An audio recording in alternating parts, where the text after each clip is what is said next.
Við erum í útvarpinu á FM 89,1.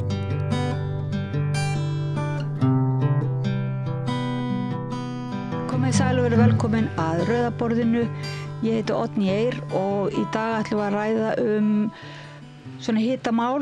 Það nýlenduhyggja á norðurslóðum í tilefni af nýrri heimildamynd, svona mjög sláandi og heimildamynd svona áður óþekkt arðrán á Grænlandi. Hún heitir Greenland's White Gold og eftir Klaus Pílehafi og Otto Rosing. Hún var sýnd daginn og mér var bent hérna af áhorfendum á það við þyrftum að ræða aðeins þessa mynd og svona ýmislegt sem tengist henni og það komið hérna algjört stórskotalið.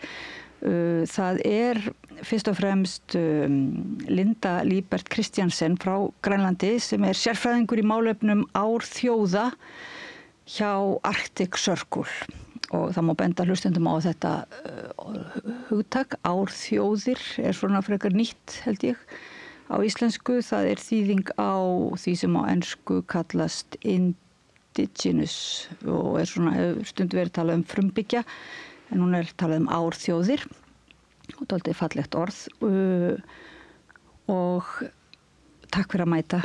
Thank you for coming. Unfortunately we would need to speak English, so we were thinking of speaking English afterwards, if you would mind to just wait because in the radio and television we need to speak mostly Icelandic. So we will first speak Icelandic. Og til þess að ræða málin á íslensku hér við borðið talandi árþjóðir og þjóðerniskennd og tungumál. Þá tölum við á íslensku. Það Sólveig Ásta Sigurðardóttir, bókmenntafræðingur og nýdoktor á hugvísindasviði Háskóla Íslands. Bryndís Björnsdóttir, myndlistakona og doktorsnemi í mannfræði og Már Wolfgang Mixa, fjármálafræðingur og dósent í viðskiptafræðideild Háskóla Íslands. Kæra þakki fyrir að koma öll sömul hérna. Og til þess að ræða tilefni þessi mynd. Það eiginlega væri hægt að tala við ykkur öll í marga klukkutíma. Til dæmis Bryndís var ég að lesa stórmerka grein eftir þig í nýjasta tímariti Máls og menningar sem ber þetta nafn Endurhvítun, nýja íhjaldið og andspyrna í íslensku myndlistarheimi. Og þú gerðist svolítið fræg svona þegar þú varst með gjörning að nema á brottstyttu eftir Ásmund Sveinsson, var það ekki?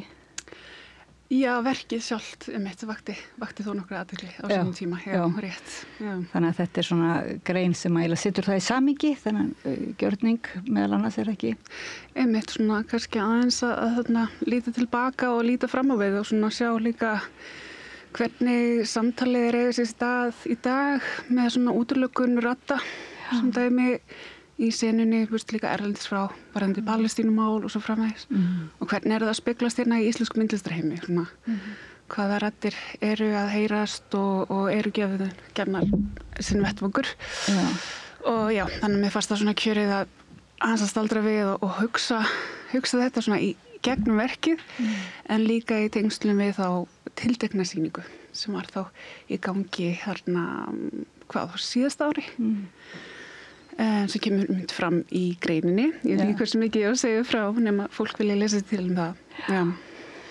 En þannig að þetta eiginlega svona, þetta ekki bara áhugasvið ykkar, þessi svona nýlenduhyggja, heldur líka svolítið á ykkar sérsviði. Hvernig snertir þetta þessi mynd, þessi sláandi mynd þarna hvíta gullu á Grænlandi?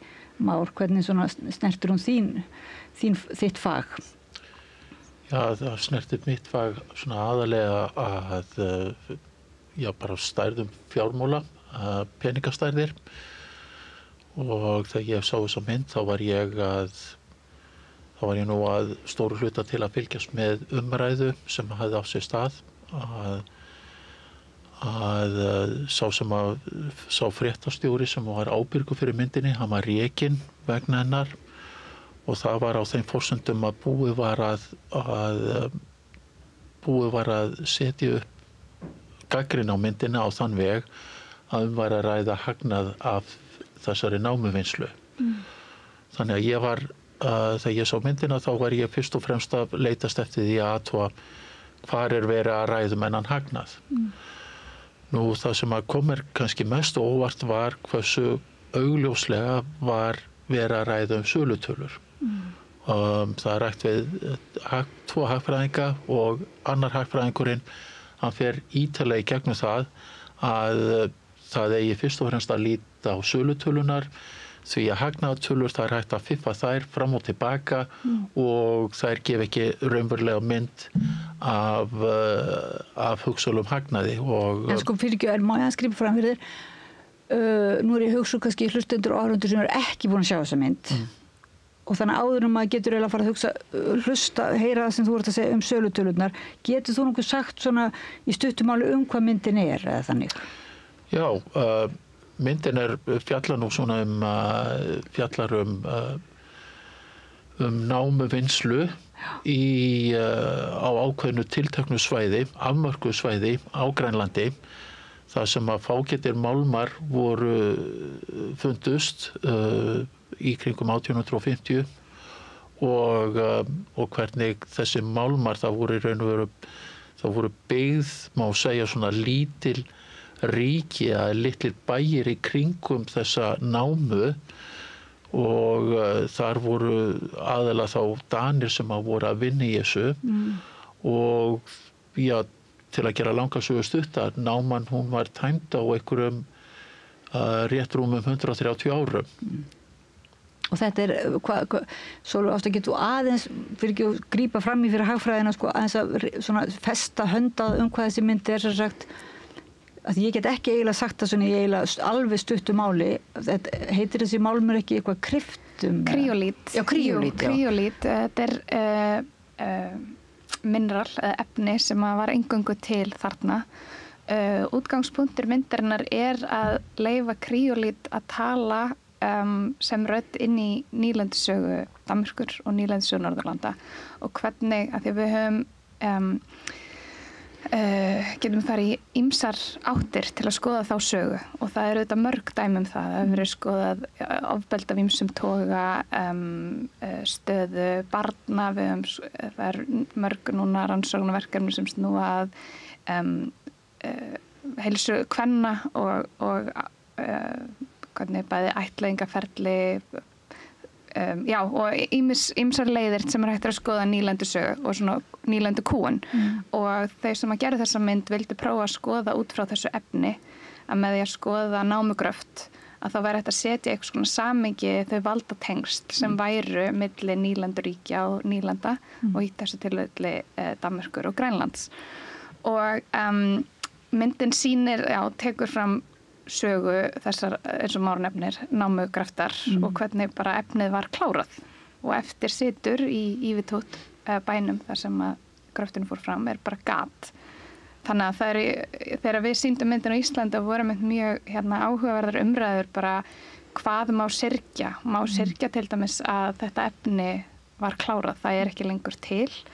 En það sem síðan gerist í vinnslumyndarinnar að það kemur inn rannsakandi sem að sérhæfi sig í nýlendusögu og kvikmyndaframleiðendur nota hennar persónulegu sögu og tengsl við bæinn til þess að draga upp mynd af þessari framleiðslu og þá eins og Már nefnir hvernig framleiðslan auðvitað hefur gríðarleg félagsleg áhrif. Það eru búnir til bæir í kringum námugröftin þar sem einvörðungu Danir mátti búa, það verður stigveldi þar hverjir mega að koma inn og hverjir mega ekki koma inn og eins og það sem svo mikilvægt að aðeins Danir fengu vinnu og allt sem kom frá þessum námugröftri fór inn í danskt samfélag.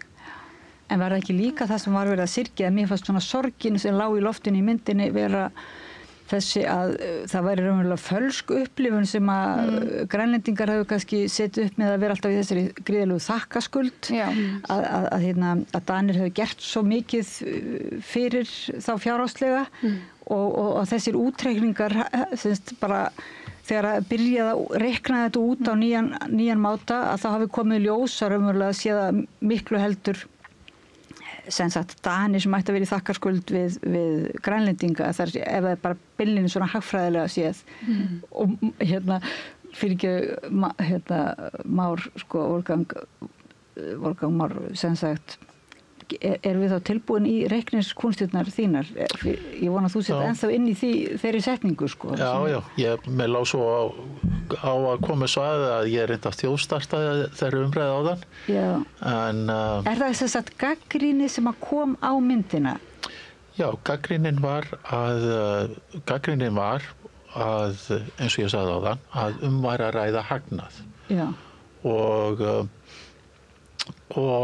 það kemur ég held að ég hef nú bara ekki náð að einbeita mér að sumum hlutum myndarinnar af því ég var alltaf að með hugan við þessa gagnrýni. Það kemur fram á einu stað í myndinni þá var hægt að túlka að tölunar væri að ræða hagnað á tölunum. Það var á einu stað það sem að ég var ekki alveg viss. Hagnað sem sagt þá frá þessari námu vinslu. Já. En Hagnað Dana þá, Hagnað Dana. Já, Hagnað Dana. Já. En síðan þetta var svona óljóst á einu staði myndinni en undanfarin var mjög ljós og í framhaldinu þá var aftur mjög augljóst að var að ræða brúttó sölutölur en ekki einhvers konar hagnað sem að Danir fengu frá þessari námuvinnslu. Og við erum að tala þetta er einhver smá upphæð sem við erum að tala þetta eru 800 milljónir danskra króna og af þessum 800 milljónum þá fóru 400 milljónir til, afsakið ekki 800 milljónir heldur 800 miljardar. Já. Og af þessum 800 miljardum fóru 400 til Danmerkur og 400 var flutt til bandarísk fyrirtækis. Nú, svona bara til að setja þetta í samhengi við íslenskar aðstæður, 800 milljónir í kringu 15.000 milljarða íslenskra króna. Og hvað 1500.000, bara ef við bara berum þetta saman til þessu íslensk bankakerfi, að þá þetta 20-falt virði allra íslensku bankana. Eitt af því sem hefur verið sagt að framleiðin frá þessari vinnslu hafi samt ekkert verið lítil og ég bara gef mér það ef að það 20% framlegð af þessari sölu og þetta að sjálfsögðu ágískunartölur en ef að miðað við það að þetta var fágætur málmur og það var auðvelt, það var búið að finna, það þurfti ekkert að gera neitt annað en grafa og senda tilbaka, að þá gefur mér það að það hefur verið 20% framlegð af þessari námuvinnslu og ég myndi halda að það væri tiltölulega lágtala ef að framlegð bandarískra fyrirtæki í dag af sínum rekstri meðaltalsframlegð liggur á bilinu 16-17%, þannig að þetta aðeins fyrir ofan þá tölu að með við þá tölu að þá var hagnaðurinn samtals 3.000 miljardar íslenskra króna og ef að maður lítur á þá tölu og hugsa með sér alltaf leið, íslensku bankanir eru 750 milljóna króna virði miljardar, já það erfitt að fara úr miljónum í miljardum en það ef að samtalsvirði íslensku bankanir 750 miljardar og það 10% arðsemi af rekstri þeirra, af virði þeirra, eigið fé, að þá þá getur maður sagt því að íslensku banki þá að hagnast eðlilegur hagnaður frá íslensku bönkunum 75 miljardar á ári. Þannig að þetta 40-faldur hagnaður íslensku bankana. Wow. En síðan getur maður tekið þetta skrefinu lengra og hugsa en fyrir hvern haus hversu mikið þetta og Íslendinga, fjöldi Íslendinga er það bil 7-falt fleiri heldur en fjöldi Grænlendinga. Þannig að miðað við þessar forsendur að þá er þetta eins og hagnaður íslensku bankana í 280 ár færi beint út úr landi miðað við þessar forsendur, og síðan er þetta að rífast það hversu raunhæfa forsendunar eru vissulega, en jafnvel þó að við segðum Már er hérna bara ofmeta þetta 10-falt, þá breytir það að því ekki að við erum að tala hagnað íslensku bankan í 28 ár fyrir hvern Íslending.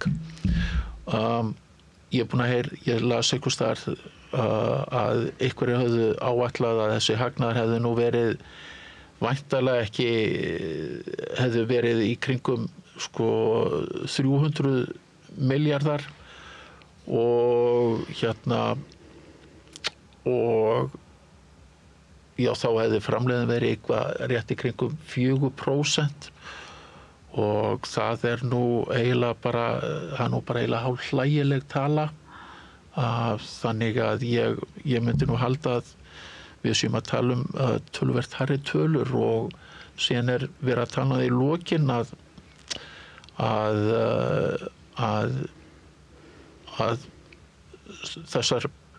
framlag Dana hefði verið á þessu tímabili samtals, og þetta er allt raunvirt, þessar tölur eru núvirtar, bara svo það komi skýrt fram, hafi verið 685 milljarða danskra króna. Framlegið til Grænlands uppbyggingar. Framlag, akkurat. Og samkvæmt þessu forsendu sem ég er að gefa mér, þá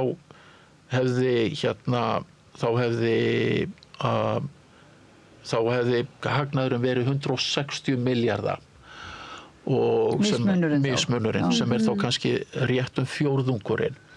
Þannig að það er ekki rétt að það sé sagt í myndinni að Danir hefðu lagt 685 milljarða og fengið 800 milljarða sem var brúttósala tilbaka, og þannig bara hagnast á þessu. Eins og ég skildi myndina, þá var verið að, eins og Sólveig Ásta og Bryndís kom inn á áðan, að það verið að tala að myndin hafi kannski verið óskýrari, og að það hafi nú ekki, þetta hafi ekki bara, fjármagn hafi ekki bara runnið í eina átt, heldur hafi nú líka ágætis fjármagn komið tilbaka. Og það er ekki tekið fram í myndinni hvaða hag Danir höfðu að þessu 400 milljörðum sem að fóru til Bandaríkjanna. Það er ekki komið inn á það, en það er verið að tala eldgömul gögn, með þess að nýjustu gögnin eru orðin það bil 40 ára gömul. Þannig að það eru vissulega, það eru gloppur í þessu tölum, en að það sé frálegt að segja að Danir hafi ekki, þetta hafi ekki verið einstefna, Danir hafi líka notið góðs að því, og það finnst mér svona að hafa verið heildarinntak myndarinnar. Já, og þannig að fréttastjóri sem að segir það við kynningu á myndinni, hann var rekinn fyrir það að segja að þetta hafi verið að Danir hafi eitthvað fengið út því, sem sagt. Já, sko, þið kannski vitið nánar það tiltekna atriði heldur en ég. Já, kannski er það nú er það ekki bara einhverja staðreyndir sem við kannski getum ekki alveg hengt okkur í. Við erum alltaf ekki inn á fundi. En ég horfði nú ekki á myndina út frá neinum, sko, maður horfði náttúrulega ekki beinlínis, maður sá að það var ekki verið að reikna og svo leiðis, og það er þarna verið að segja að það er verið að reikna eitthvað upp á nýtt, og sá útreikningur er bara að það eru komið einhverju útreikningar sem hafi ekki komið fram áður. En hvernig fannst þér, Bryndís, bara þessi mynd, er þetta ekki bara, það er bara verið að segja það að það hefur verið farið illa með Grænlendinga, er það ekki nokkuð ljóst? Jú, í rauninni, sko, hvað mikilvægast með þessa mynd er einmitt þessi vitnisburður sem hún er, og sem þú lagði líka áherslu á, sko. Og þarna, einmitt, þetta er svona tækifæri fyrir Grænlendinga til þess að sittast aðeins niður, reyna kannski átt sjá í stærðin í tölum, en það er kannski ekki einmitt aðalatrið myndarinn engan vegu, sko. Það er þessi rödd, þessi vitnisburður og áheyrn sem það kallar á. Og það kannski fyrst mér svona hvað sorglegast við allt þetta ritskoðunarferli á þessari mynd að þarna að því var ekki gefið meira færi en svo að þessum tímapunkti allavega. Auðvitað er hún aðgengileg á Vimeo, það er linkur og það er þetta leiðina, en það er annað að sjá hann í sal. En var hún þess að ritskoðu, það er nú svona það sem við þurfum að segja hér. Það er alveg gott að velta því orðalagi fyrir sér. Var hún tekin úr sýningu? Var tekin úr sýningu. Hún er sýnd fyrst í Núk og svo held ég 2 dögum síðar er hún sýnd á streymisveitu DR. Já. Og það er vika sem hún er uppi og er svo tekin niður. Já. Og allan veit ég svona það sem ég hef verið að fylgjast með og í svona samtali við aðalega sem standa að myndinni að það er bara mjög mikilvægt hvert einst skipti sem hún er sýnd að henni gefin vettfangur. Já. Og maður sér það bara hvernig þau deila því bara svona mjög reikin á samfélagsmiðlum. Það er þessi staður ætlar að birtana og svo framvegis og svona gera það mjög skýrt aðgengilegt. Og hérna hún hefur allan að fengi vettfang hérna í Reykjavík sem þarna við 3 stóðum að og þarna vonandi getur hún fengið enn frekari dreifingu og þarna eins og ég segi salur eða sjónvarpinu sínu eða hvað það er kannski betra en þarna þessi sameiginlega áhorf og vitnisburður. En það sem greinilega er verið eins og þú segir, það er þessi vitnisburður og það er þessi rödd en hún verður ekkit slitin frá þessu fjárhagslega raunverulega þessum útreikningum sem að gefa því svo mikla.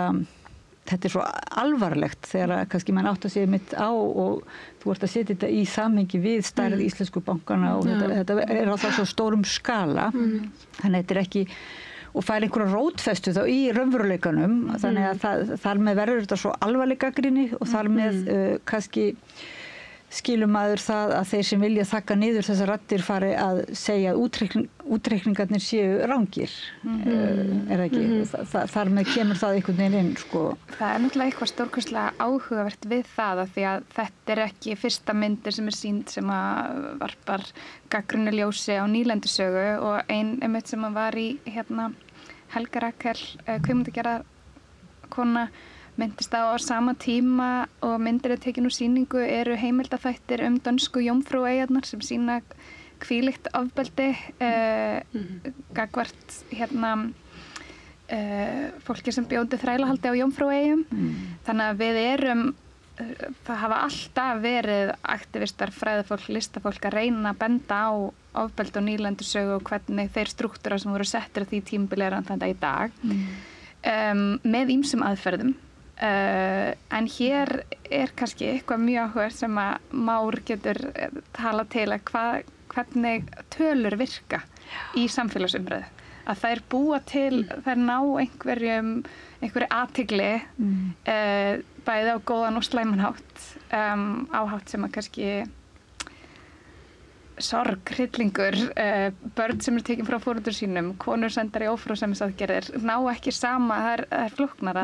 Ég veit ekki hvernig að útskýra að það næri einhverju flugi að tala þessa tölu en ekki hina töluna. En þegar það er sett saman er ekki líka? Já, algjörlega. Og eins og Már kom sterkur inn, það þekkja þig held ég allir Íslendingar eftir hrun, þegar þú kemur og raunverulega setur þessar tölur allar sem við vorum búin að vera að fá, setur þær í samhengi. Þannig að það var þá settum við það allt í nú voru tölur settar í samhengi við þennan mannlega harmleika.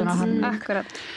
Já, en svo fyrst mér líka með Kristín Lofts var með þarna fyrirlestur á hugvísindi daginn og mjög áverðan punktum með þessi þöggun var það líka hver má tala landið, með hvaða hætti. Er það einmitt með þessari frásögn sem þessi mynd eða er það aðilinnar sem kannski hafa staðið á bak við tölunar og beita þá þeirri orðræðu og þakka þar niður hinnar raddirnar.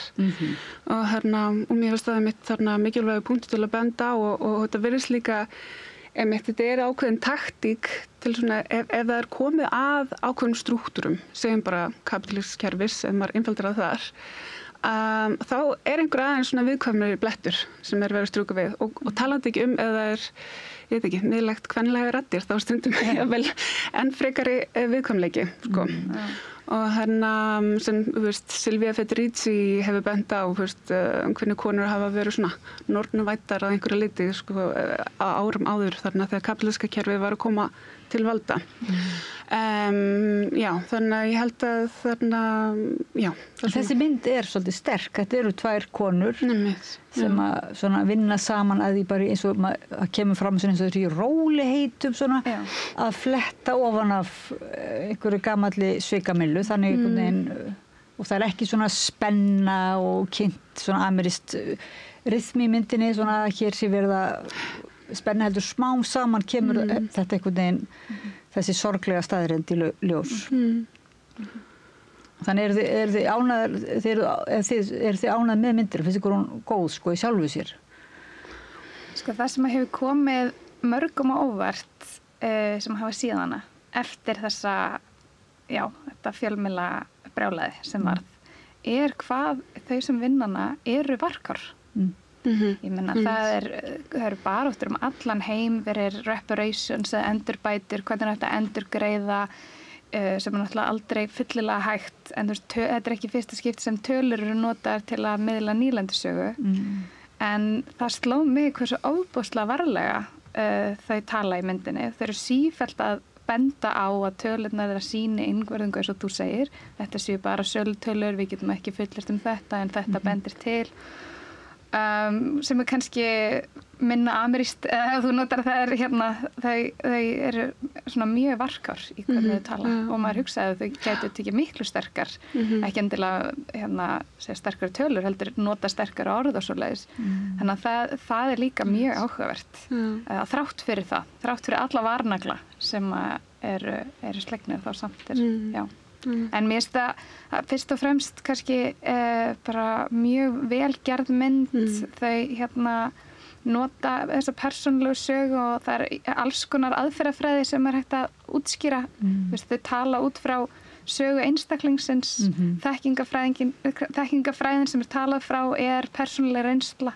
Það ekki einhver sérfræðingur sem kemur og greinir aðstæður, heldur það, og þau deila myndum og það hvílíkt fjölbreyttur viðmælenda hópur. Það tala við gamla alþingismenn, aktivista, núverandi pólitíkusa, fjölskyldumeðlum eða mjög breiður viðmælenda hópur, eins og segi. En svo færi þetta náttúrulega mjög mikið svona mikla merkingu og mikið vægi núna, þú veist, þegar að Grænland hefur verið í umræðinni kringum ágirnd Bandaríkjanna á Grænlandi og svo náttúrulega kannski líka bara staða Íslands líka hefur verið nefnd í þessu samhengi, þannig að við kannski horfum, maður svona á hárun rísadóldi þegar maður horfir á svona mynd meira kannski en þegar maður hefði hort á hana áður. En ég veit ekki, það nú svolítið spennandi að vita ef þið geti hjálpað mér að þýða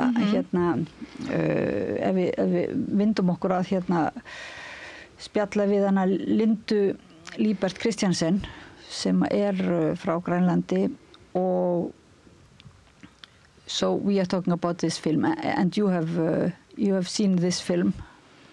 Yeah. And what do you think about it, if I can just... Yeah, where do I begin?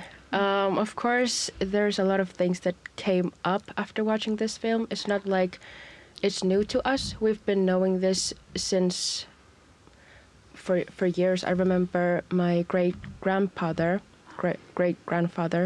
telling me about this case and the fact that it still needs to go through 4 generations for us to talk about it openly. And it shouldn't be like that. And we've always been shushed or put lower than anyone else, and we're not accepting this case any longer. And it came like, we were very angry, of course, when it came out, but I think it's also very healthy to boil those historical cases right now, because we're in this decolonial phase.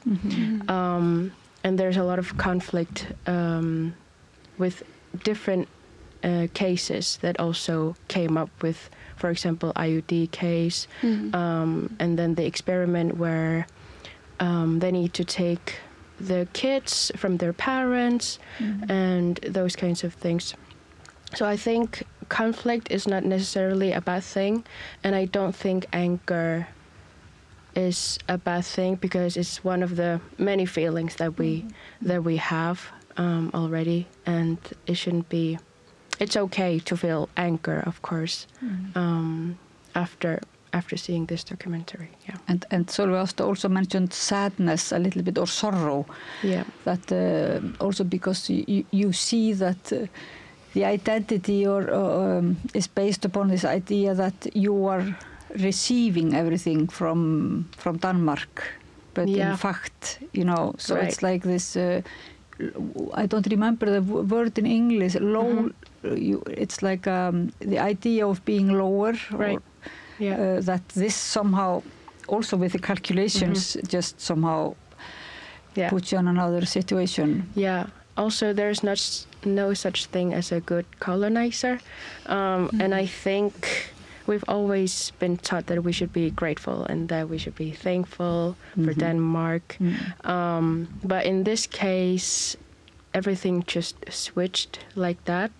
And then I think right now we're thinking, what would Denmark be without us? And it just shows the inequality of the Danish Commonwealth right now. Svo undir þú treysta þér að þýða örlítið sem hún, að þú ert nú svo vön að vera. Já, bara leggur áherslu á að það er ekki til neitt sem er góður nýlenduherra, en það er svona svo staðalímynd sem hefur verið dregin upp af Dönum í Grænlandi, að þau vera þakklátt fyrir að vera undir því ríki. Og myndin vakti upp mikla bara reiði og sorg, og reiði getur verið mjög holl tilfinning og mikilvæg. Nefndi líka að af hennar hafi þekkt þannig til og tala alltaf að það þyrfti 4 kynslóðir til þess að bara finna röddina aftur til að segja að tala opinberlega ofbeldi og kúgun. Og þau hafa verið þögguð niður. Ef einhver hafa alltaf að tala þetta, þá hafa frekar verið svona sussað á menn. Silencing generation. And now maybe with this film, but also as you say, you are in this period of thinking your situation anew, also with shock of public discussion about Donald Trump wanting to get Greenland. Yeah, we're still in this process of decolonization, and I think there are many different conversations that is still boiling, and I think we're not taking our population as an excuse. We're only around 58,000 people, but for us to become independent country, I think it's no use to use that as an excuse. But of course, I think talking about independence is a very sensitive topic right now, because definitely the US has plans, definitely after we become independent country.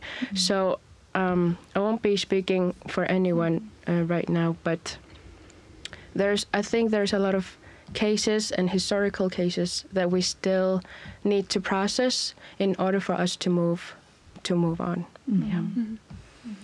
And you were working in the Arctic Circle, thinking about this indigenous situation and the voice and giving.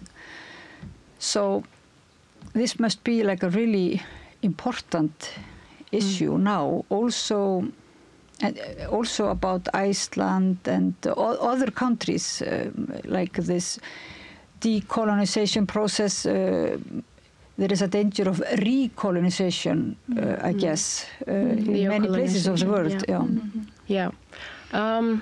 Yes, we know that our country is a very valuable country, but also being in this position, I know many indigenous peoples have experienced this kind of historical case, and being in this position as we are, and we have self-determination enough to say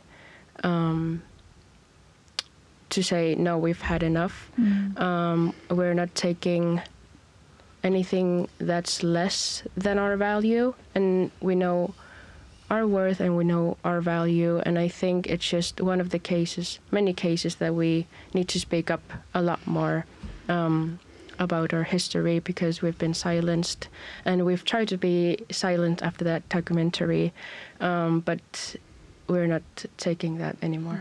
No. But do you think in Iceland there is enough discussion? In my feeling, there is like Icelandic people are not so somehow interested in this discussion, like we have passed that stage, and so we don't have to talk about it. But somehow people say now I think we will need to discuss it again. Yeah, definitely. We look up to Iceland's process of decolonization and independence for sure. But also I think there still need more solidarity within Nordic countries. But also I still really appreciate how much, from my perspective at least, how much there is this conversation about Greenland and showing empathy, basically, and solidarity with Greenland. And I definitely think that Iceland and Greenland should work a lot more, because if we need to become independent, we of course still need a lot of countries to cooperate with. So definitely. Thank you. If you could translate, getur þú þýtt, svo ég með eina spurningu til ykkar allra svona að lokum. Já, að þau eru í miðferli, sögulegu ferli af nýlenduvæðingar sem snýst bara öll svið samfélags, bæði stjórnskipuleg og lagalega, en einnig menningarlega, að rýna í hvernig nýlendu valdasamband hefur haft áhrif á menntakerfi, á hugmyndafræði, á sjálfsmynd, á tungumál og bara aðgengi fólks, og að þessi hugmyndum að þau vera þakklátt, að Grænlendingar vera þakkláttir sé, það sé bara komið nóg af henni. Og þar sé líka mjög mikilvægt að finna fyrir samstarf og stuðningi frá löndum eins og Íslandi, og það þurfi, og hún nefnir að það skipti máli að finna fyrir svona samhug, meira þess að empathy, samstöðu, samkennd, og við getum gert miklu meira af því að skapa vettvang til að tala til dæmis þessa sögu. Bæta við, yeah. I was thinking, I will ask in English, but then and ask you, all of you, and we will answer in English and Icelandic, but because you are working for the Arctic Circle, and in my view, we have been a little bit sleeping or not very much aware of the what's called the hagsmunir, hvað aftur? Interests. Yeah, interests, like the very political and financial interests of the situation of those nations in the north, of how. So like it is so often you can hear, no, it's not, if somebody wants to buy the lands, for example, or take over lands, it's not, it's just about the beauty of the lands, or it's not about profit or political or wars or anything. I think there is so often you hear it's like nothing serious, but then when you also see this film, you understand, of course, it's a question of the future, like of dominance, and so what, my question is like, what do you think the situation, like, is it getting clearer, the situation that we are on the same boat a little bit here, or the northern place, norðurslóðum. Ég var að reyna að segja eitthvað á ensku, svona, já, það væri stundum gert lítið úr því að hérna, til dæmis þegar verða erlend stórfyrirtæki, myndi ég segja, verða ásælast auðlindir á Íslandi og í öðrum löndum, og tala nú ekki þegar að erlend ríki eru ásælast beilinnis þessar þjóðir, eins og Grænland þá stundu gert svona eins og þetta sé hálfgert grín, það sé svona til að setja upp golfvöll eða mér finnst að stundu koma svona eins og einhver áróður, þetta sé ekki þetta sé raunverulega sé ekki að ræða þessa endur nýlendu, það sé ekki verið, þetta sé snúist ekki raunverulega svona gríðarlega fjármuni og mikil pólitískt völd, Þannig að þegar það er verið í þessari mynd, þegar maður sér að það er búið einhvern veginn að heila þvo grænlendinga, að þetta sé allt þeim í vil, eða þetta sé bara business as usual einhvern veginn, þetta sé ekki raunverulega bara svona óbúslega alvarlegt arðrán af þessu, að það hugsaði svona við hvort við erum ekki verið dálítið vakandi fyrir þessum áróðri í dag. Þetta er mjög létt og góð spurning. Hvað finnst ykkur þetta? Hvað segir þú, Már? Arðránu. Verðum við ekki að vera dálítið svona vakandi fyrir? Jú. Sko, ég veit ekki hvort það sé hægt að tengja alveg þessa mynd að það er aldrei tala í myndin að það hafi beint á sér stað arðrán. Þó svo að það sé það er vissulega það er Já, það eru mín orð kannski, sko. Já. Það eru þeir sem gera myndina eru samt flentri slegnir yfir tölunni sem að fór út og það er hægt að koma með alveg rök fyrir því að peningur fór inn og hann fór út og það bent á því myndinni að þetta fjármagn hafi síðan verið nú reynda nýtt í allskins aðra hluti þannig að myndin eitt af góðu við myndina, hún dregur fram að það voru líka hugsalega afleitur hagnaður sem var að myndast þarna og kannski líka það að grænlendingar höfðu svo lítið þetta mál að segja eins og Sólveig lýsti vel áðan þarna máttu bara engir grænlendingar vinna og þetta var bara eitthvað ákveðið mengi og þeim var bara haldið utan þessu mengi og frá því sjónarmiði séð þá var arðrán að eiga sér stað en svona ef maður lítur á stóru myndina þá geta Danir alveg haft eitthvað til síns máls með því að segja að við vorum engu að síður að koma með peninginn og nettótalan var engu að síður pósitív en þessi þannig að þetta er ekki alveg bara svart og hvítt og í minnst í mínum huga en þá kannski skil ég síður út af hverju þessi hörðu viðbrögð hafa átt sér stað í Danmörku og mér finnst þau satt best að segja alveg óskiljanleg og því má kannski bæta við að á meðan að þessi mynd var tekin úr dreifingu þá var sett einhver spaugstikla hún var sýnd í danska sjónvarpinu þar sem gert var lítið úr þessari mynd og afar ósmekkleg stikla og mér finnst það líka vera mjög alvarlegt en í staði fyrir að einfaldlega að játa það að þetta hafi nú ekki peningur hafi ekki einungis farið til Grænlands að Danir hafi vissulega fengið töluvert tilbaka og þeir réðu þar ferðinni alveg 100% og í raun og veru bara tröðkuð yfir má segja sjálfstæði bara grænlenskum vilja grænlendinga þetta var gert hvort sem vildu það ekki og ég held að það hefði verið mikið betra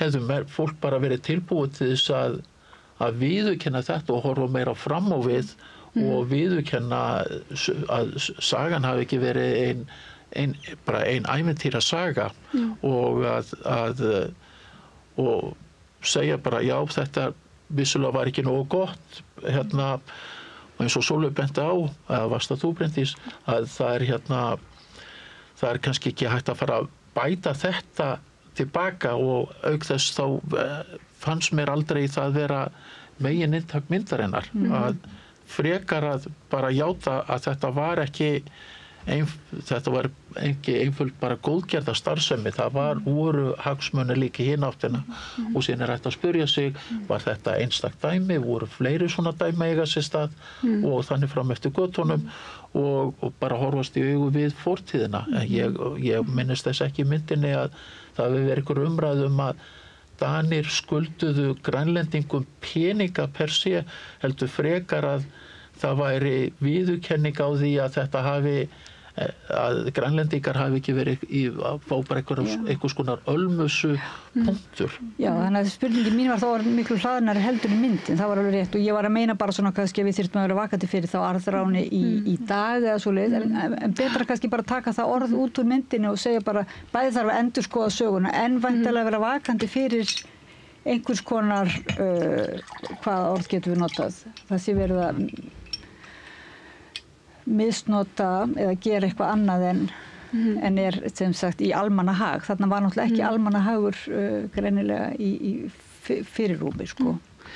Ég veit ekki, þannig að ég get kannski vísa til einu svona Instagram-stiklu svo þekking sem býr þar, þannig að Naomi Klein var svona að tala hvaða forsendur þarf til þess að fasismi í eða svona, það er ákveðna sögulega forsendur, það er ákveða svona samfélagslegu grunnur og svona var að varpaði fram fyrir svo samfélagslegu grunnur í dag og það eru þessir þarna ganglumerar sem eru svona bakhjarlar Trumps og hérna hver svona þeirra viðhorf.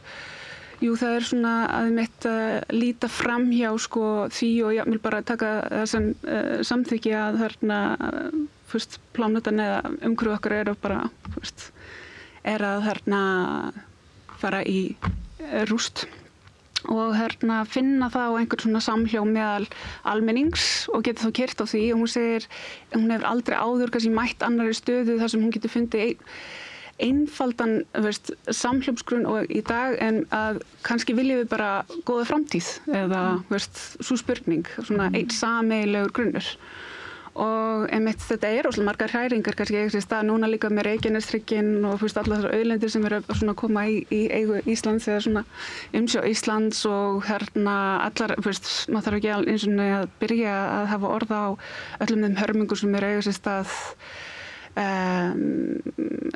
sem dæmi í Palestínu og hérna bara svona heimsmælikvarða með þetta þar sem þessi sama nálgun eða er ekki kallað þetta aðferðafræði en svona sama yfirgangur eiga sér stað þannig að mér finnst þetta alveg vera vissulega koma á einhverjum tímapunkti sem er að kalla á mikla samstöðu og mitt þarna Silja Bára var með erindi mitt þessar hræringa þannig að hún þengi líka daginn sko og hérna hafði orðaði mitt að við erum að ganga inn í nýja tíma og hérna einmitt og þá er þessu spurning hvernig ætlar Ísland að staðsetja sig og mér finnst það mjög góð punktur sem hérna Linda var að byrja fram að þarna það þarf að vera ríkari samstaða. Yeah, we need so much more solidarity. Yeah. Yeah, so how can we be better aware of the legacies of colonial structures in today? Do you want to answer and then I can? Or? Yeah, sure, we can do that. Yeah. I think neocolonialism and green colonialism we're still aware of in our country and in other parts of Arctic regions where there are indigenous peoples. But I think we're in this, at least in my generation, there's still copy-pasted system from Denmark that's implemented in the Greenlandic society. So I think in this, at least in my generation, we are very much aware of how we can decolonize our education, how we can decolonize our system, because I think decolonizing education is the start. Because if we need to study, for example, in higher education, we need to learn Danish and we need to be able to speak in Danish, and we've taught that if we don't speak any Danish, we don't have any future. So I think right now the conversation is shifting a lot and say, okay, how can we shape that model that fits best for us, not for anyone. So I think definitely in terms of independence conversation, as much as we want to ignore or think that it's just an outside noise, but it's not something that we can just ignore, because there's a lot of Greenlanders in the society that feels unsafe even to be in Greenland. So it also depends on how we tackle this noise. Why do they feel unsafe in Greenland? Yeah, I think it also very depends on how the conversation is shifting back at home in Greenland, because it's just, for now, it's just a noise, but also it's something that they cannot ignore. So it just depends on how we understand the structures that we have, like in the governmental structures, but there's also, I would say, distrust, I would say, because we've been so oppressed for many, many years, and sometimes we point fingers at each other, and I think it's one of the signs that oppressed societies that they have been experiencing. So I think it's also like one of the things, like pointing at each other. So I think it depends on how we put this conversation into a healthy, more healthier place, because there's less diplomacy as well, I would say, in Greenland. Well, that's a strong point, instead of like pointing at each other, like understanding your situation really in a bigger context than you actually, as you say, it's a healthy anchor. You can point the finger at maybe something that's really causing the situation. So you need to address actually the right causal context. Ekki? Þetta svona í staðinn fyrir að þau séu að bara rífast sín á millum af hverju svona komið fyrir, hverju staðan ekki betri á Grænlandi, að þá kannski eru þau í þeim fasa núna átta sig á hvernig þau, af hverju staðan svona, og átta sig á þá á hver raunveruleg orsök eða svona raunveruleg orsakasamhengi. Yeah, and I really appreciate you pointing back to education. Að menntun og menntastofnanir eru svo ótrúlega mikilvægur vettvangur þar sem að nýlendu strúktúrar hafa bara oft orðið til og líka eru hluti af hvernig við miðlum þekkingu, til dæmis ef við hugsum bara á Íslandi. Af hverju höfum við ekki fleiri þekkingarsmiði frá Grænlandi sem við lesum? Í bara, ég fer í gegnum hugvísindanám, hvar fræðafólki sem við lesum frá Grænlandi sem er svo opaslega nálæg okkur og hvernig getum við verið á Íslandi vakandi fyrir því hvaðan þekkingin kemur sem við notum bæði þegar við erum að kenna eða þegar við erum að læra, að allt þetta skiptir svo rosalega máli. Og við höfum svo ótrúlega mikið af líka góðri fræðilegri greiningu sem eru búið til eins og Nordic Exceptionalism. Svo hugmynd að nýlendustefna sem að fer fram með í gegnum Norðurlöndin sé einhvern veginn öðruvísi. Like you said, there's no such thing as a good colonizer, and that needs to be said because the idea of a good colonizer has actually been perpetuated as if that is possible. And I heard that a lot with regards to memorializing the Virgin Islands, that there had also been discussion after 200 years of plantation slavery. There had still been a discussion that Denmark was a better colonizer than the UK, than Portugal. That this idea is so insidious and still it exists. And that, of course, lingers in society and takes a long time, like you mentioned, fourth generation process in order to really... Ef þú ert second class þegn í landinu að þá sé það raunverulega aldrei, það get ekki verið einhver gott vald sem að lætur þið trúa því að þú sért annars flokks. en þá böndi berast það nú líka að Íslandi og greininni þinni og að ýmsum pælingum og hvernig þetta lítur út og kannski mörguleiti hagfræði og fjármála sviðið stundu kannski notað til þess að fóðra þessar hugmyndir en ég hrædd að við séum nú eiginlega höfum ekki meiri tíma, við erum komin eiginlega fram yfir tíman því miður það svo svakalega margt spennandi að ræða so I thank you very much for it's a too short discussion and we actually must I think we will just need to make regularly here if you and others would like to discuss this maybe more on a regular basis. I think there is a need. Ég þakka sem sagt Lindu Líbert Kristjansen sem frá Grænlandi og sérfræðingur í málefnum árþjóða hjá Arctic Circle. Sólveig Ásta Sigurðardóttir, bókmenntafræðingur og nýdoktor á hugvísindarsviði Háskóla Íslands, Bryndís Björnsdóttir, myndlistakona og doktorsnemi í mannfræði og Már Wolfgang Miksa, fjármálafræðingur og dósent á viðskiptafræðideild Háskóla Íslands. Við vorum að ræða þessa nýju mynd sem hefur vakið þess að mjög mikla athygli og deilur sem heitir Greenland's White Gold eftir Klaus Pílihafi og Otto Rosing og hægt að nálgast hana á Vimeo kaupa hana þar en vonandi verður hún bara sýnd í Ríkissjónvarpinu fyrsta. Já.